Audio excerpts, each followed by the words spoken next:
Hello दोस्तों, RPG classes में आपका हार्दिक स्वागत है। आज हम हिंदी विषय के एक और टॉपिक वर्ण विचार पर बात करेंगे। सबसे पहले हम भाषा की परिभाषा देखते हैं। भाषा किसे कहते हैं कि विचारों को अभिव्यक्त व समझने का माध्यम है जो भाषा कहलाता है। इसके बाद हम देखते हैं कि वर्णमाला। वर्णमाला क्या है कि भाषा में प्रयुक्त होने वाले सभी वर्णों का क्रमबद्ध या व्यवस्थित समूह ही है जो वर्णमाला कहलाता है। वर्णमाला में स्वर व व्यंजन होते हैं। अब हम बात करते हैं स्वरों की। स्वर क्या होते हैं कि जिनका उच्चारण स्वतंत्र हो, इनके उच्चारण में किसी और की आवश्यकता नहीं होती है, ये स्वर कहलाते हैं। स्वरों की संख्या की बात करें तो 11 है। आप सभी को बताएं कि स्वर 11 होता है। अंग और अ है विसर्ग है जो वो अयोग्य वा है, मैं आपको आगे बताऊंगा। स्वर के प्रकारों की बात करें तो स्वर के प्रकार हैं रचना या उत्पत्ति के आधार पर हम स्वर के प्रकार की बात करते हैं। सबसे पहला तो इसमें दो होते हैं, एक तो होता है मूल स्वर, एक होता है यौगिक स्वर। मूल स्वर कौन कौन से हैं?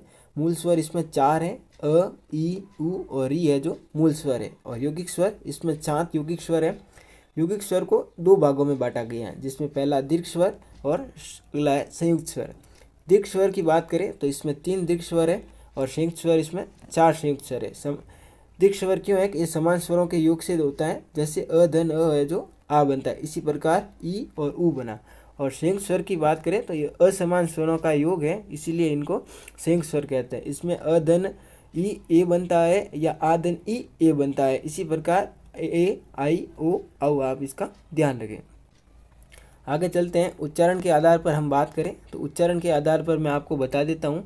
उच्चारण के आधार पर भी 4 प्रकार के होते हैं, जिसमें कंठ, तालव्य, मूर्धन्य, ओष्ठ्य। कंठ में क्या होता है कि जब हम उच्चारण करते हैं तो इनका उच्चारण कंठ से होता है, और हम तालव्य की बात करते हैं तो उच्चारण तालु से होता है। कंठ में कौन कौन से होते हैं? अ, आ। तालव्य में ई और मूर्धन्य री होता है जो मसूड़ों से होता है। और ओष्ठ्य की मैं बात करूँ तो इसमें उ और उ है जो ओष्ठ्य कहलाता है। और जब कंठ और तालव्य दोनों मिलते हैं तो कंठ तालव्य बनता है। ये कौन कौन से हैं? ई और आई है जो कंठ तालव्य। इसी प्रकार कंठ और ओष्ठ मिलकर कंठोष्ठ बनते हैं, और कंठोष्ठ में आपको पता है ओ और औ है, ये कंठोष्ठ स्वर है। इसी प्रकार आगे चलते हैं। जीव के आधार पर मैं बात करूँ तो जीव के आधार पर भी 3 प्रकार के होते हैं। एक होता है पश्च स्वर, मध्य स्वर, अग्र स्वर। पश्च स्वर की बात करूँ तो इसमें क्या होता है कि जीव का पिछला हिस्सा है जो सक्रिय रहता है। इसमें कौन कौन से होते हैं? उ ओ औ होता है पश्च स्वर। मध्य स्वर में अ आ, और अग्र स्वर में होता है ई ए आई। इनमें क्या होता है कि जीव का अगला सिरा है जो सक्रिय रहता है। आगे चलते हैं। आगे हम बात करते हैं मुंह खुलने या बंद होने के आधार पर। हम इस देखें, मुंह खुलने या बंद होने के आधार पर 4 प्रकार के होते हैं, जिसमें समृद्ध स्वर, अर्धसमृद्ध स्वर, विवृत स्वर या अर्धविवृत स्वर। समृद्ध स्वर में क्या होता है कि मुंह बहुत कम खुलता है। अर्धसमृद्ध में समृद्ध की तुलना में थोड़ा अधिक खुलता है। विवृत स्वर में क्या होता है कि मुंह पूरा खुलता है। और अर्धविवृत स्वर में क्या होता है कि विवृत की तुलना में थोड़ा कम खुलता है। समृद्ध में बात करें तो ई उ ओ होता है समृद्ध, और अर्ध समृद्ध में बात करूं तो ए और ओ होता है अर्धसमृद्ध। विवृत स्वर में बात करूं तो आ, और अर्धविवृत में बात करूं तो ए आई और आउ होता है। इसी प्रकार हम आगे चलते हैं। आगे मैं आपको बताता हूं होठ के आधार पर हम बात करें। होठ के आधार पर भी 2 प्रकार के होते हैं, एक होता है वर्ताकार स्वर, एक होता है अवर्ताकार स्वर। वर्ताकार स्वर कौन कौन से होते हैं? उ आ औ। आप यह गलती हो गई है, या आ नहीं है या ओ है जो वर्ताकार स्वर में है, आप इसको ठीक कर दीजिएगा। अवर्ताकार स्वर की बात करूं तो अवर्ताकार स्वर में क्या होता है? अ आ ई ए आई और री है जो अवर्ताकार स्वर है। इसी प्रकार हम आगे चलते हैं। मात्रा या काल के आधार पर हम बात करें तो इसमें 2 प्रकार के होते हैं, एक होता है लघु या ह्रस्व स्वर, एक होता है गुरु या दीर्घ स्वर। लघु स्वर क्या होता है कि उच्चारण में थोड़ा कम समय लगता है, और दीर्घ स्वर में क्या होता है उच्चारण में थोड़ा अधिक समय लगता है। लघु स्वर कौन कौन से होते हैं कि अ ई उ और ई है जो लघु स्वर है। और दीर्घ स्वर की मैं बात करूं तो आप सभी को पता है आ ई उ ए आई ओ औ है जो दीर्घ स्वर है। आप अब स्वर हमारे पूरे हुए, अब हम व्यंजन की ओर चलते हैं। व्यंजन क्या होता है, मैं व्यंजन की भी आपको सिंपल परिभाषा बता देता हूँ। व्यंजन क्या होता है? उच्चारण के लिए स्वरों की आवश्यकता होती है। जब हम उच्चारण करते हैं और स्वरों की जब हम आवश्यकता पड़ती है तो वह व्यंजन कहलाता है। व्यंजनों की संख्या की बात करें तो 33 है। व्यंजनों का वर्गीकरण देखते हैं। सबसे पहला है स्वर तंत्र के आधार पर व्यंजन 2 प्रकार के होते हैं, एक होता है सघोष जिसको हम घोष भी कहते हैं, और एक होता है अघोष। सघोष 20 होते हैं और अघोष होते हैं जो 13 होते हैं। सघोष कहते हैं किसे हैं? उच्चारण करते समय स्वर तंत्रियों में कंपन होता है, और इसमें क्या होता है, उच्चारण के समय स्वर तंत्रियों में कोई भी कंपन नहीं होते हैं, तो ये अघोष कहलाते हैं। अब कौन कौन से होते हैं आगे मैं आपको चार्ट के माध्यम से अच्छे से समझा दूंगा। आगे चलते हैं।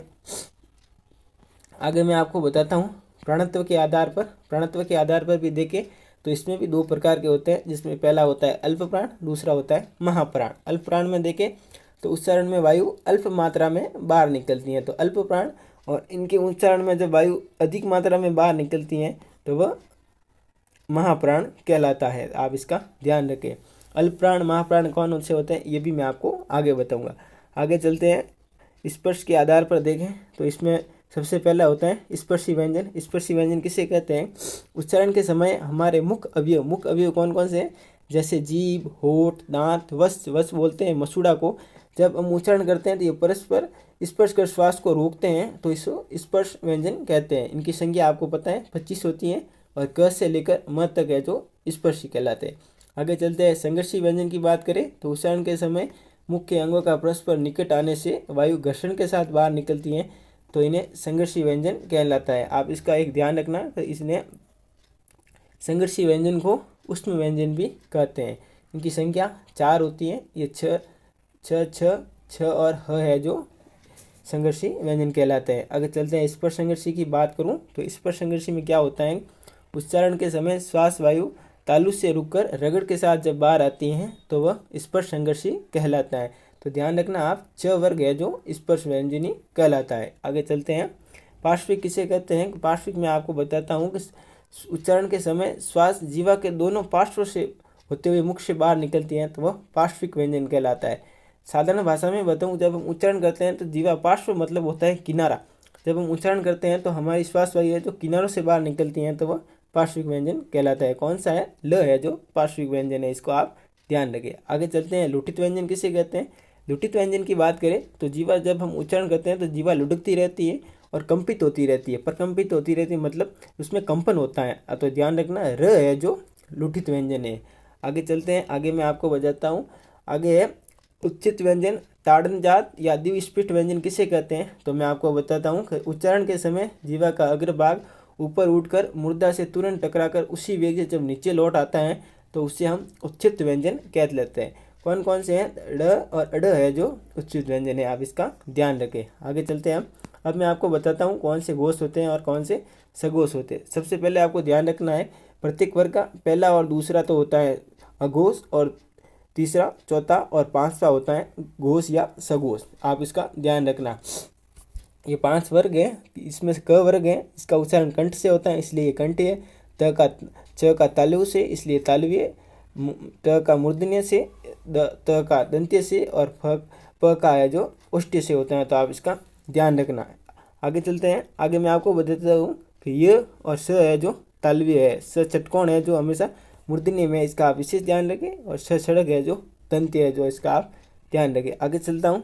अंतस्थ में बताता हूँ। इस अंतस्थ क्यों है कि इसमें स्वर छुपे रहते हैं। ये कौन कौन से हैं? ये 4 हैं, य, र, ल, व। ध्यान रखना ये भी घोष है, और उसमें है छ, छ, छ और ह, ये भी अघोष है, आप इसका ध्यान रखना। अब मैं आपको बताता हूँ अल्प प्राण और महाप्राण क्या होता है, तो आप ध्यान रखना प्रत्येक वर्ग का पहला, तीसरा और पांचवा, पहला, तीसरा, पांचवा है जो अल्प प्राण, और दूसरा और चौथा है जो महाप्राण, इसका आप ध्यान रखना। और उष्म व्यंजन है जो ये महाप्राण में होंगे, आप इसका ध्यान रखना। आगे चलते हैं हम। अयोग्यवा आपको मैंने पहले ही बता दिया था। इसमें अंग और अ होते हैं जो अयोग्यवा होता है। अयोग्यवा क्यों कहलाते हैं? क्योंकि इनका उच्चारण किसी स्वर के बाद ही होता है, तो इसलिए इनको अयोग्य व्यंजन कहते हैं। और नासिकी आपको पता ही है, नासिकी अंतिम वर्ग का अंतिम वर्ग है ये। इसमें आपको 5 आपको याद रखने हैं, सबसे लास्ट वाले हैं जो नासिके कहलाते हैं। अब हम बात करते हैं संयुक्ताक्षर की। संयुक्ताक्षर की बात करें तो इसमें 4 हैं। 4 संयुक्ताक्षर कौन से हैं, कैसे बने, मैं आपको बता देता हूँ। क हलंत और स मिलकर किसे बनता है? त हलंत और र मिलकर त्र बनता है। ज हलंत और य मिलकर ज्य बनता है, और श हलंत प्लस र मिलकर स्र बनता है, तो आप इसका ध्यान रखना। और इम्पोर्टेंट बात बता देता हूँ, ये और श तालव्य है, स षटकोण मूर्धन्य और उष्मी व्यंजन है। न और श पहले दंत्य थे लेकिन अब वर्ष्य है, और ह का आपको ध्यान रखना, ह अघोष भी है और घोष भी है। इसी प्रकार आगे मैं आपको कुछ महत्वपूर्ण बिंदु बता देता हूँ। महत्वपूर्ण बिंदु यह है कि सभी स्वर घोष होते हैं। वर्णमाला में वर्णों की संख्या सामान्यतः तो 44 होती है, लेकिन कुछ किताबों में इनकी संख्या 52 दी गई है। तो 52 में क्या होता है मैं आपको बता देता हूँ। सम्मिलित तो सामान्य व्यंजन, सामान्य वर्ण है ही है, इसके बाद 4 उच्चित व्यंजन जुड़, 4 संयुक्ताक्षर, 2 उच्चित व्यंजन जुड़ जाते हैं और 2 अयोग्य वाद जुड़ जाते हैं, तब इनकी संख्या 52 हो जाती है।